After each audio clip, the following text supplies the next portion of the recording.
నంద్యాల జిల్లా శ్రీశైల మహాక్షేత్రంలో మహాశివరాత్రి బ్రహ్మోత్సవాల సంబరాలు అంబరాన్నంటాయి. శ్రీ భ్రమరాంబ సమేత మల్లికార్జున స్వామి అమ్మవారు బ్రహ్మోత్సవాలు 6వ రోజు పుష్పపల్లకిలో భక్తులకు దర్శనమిచ్చారు. పుష్పపల్లకిలో శ్రీ స్వామి అమ్మవారికి ప్రత్యేక పూజలు నిర్వహించి హారతులిచ్చారు. విద్యుత్ దీపకాంతుల నడుమ శ్రీశైల పురవీధుల్లో శ్రీ స్వామి అమ్మవార్ల గ్రామోత్సవానికి తరలుతుండగా ఉత్సవం ముందు కోలాటాల డమరుకలు, నాదాలు, పలు రకాల విన్యాసాలు భక్తులను ఆకట్టుకున్నాయి.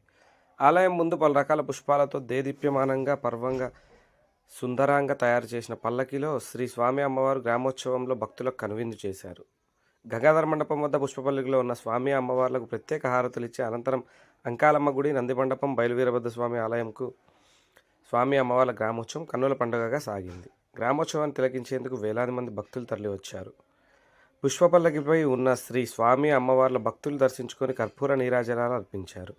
శ్రీశైల క్షేత్రమంతా శివనామ స్మరణతో మారుమోగుతోంది. పల్లకి సేవల్లో ముందు కళ్యాణకారులు, నృత్యకారులు, వాయిద్యాలు, కోలాటాల, చెక్క భజనలు, కేరళ చండీమేళం, కొమ్ము కోయ నృత్యం ఆలయ చైర్మన్ రమేష్ నాయుడు, ఈవో శ్రీనివాస్ దంపతులు పాల్గొన్నారు.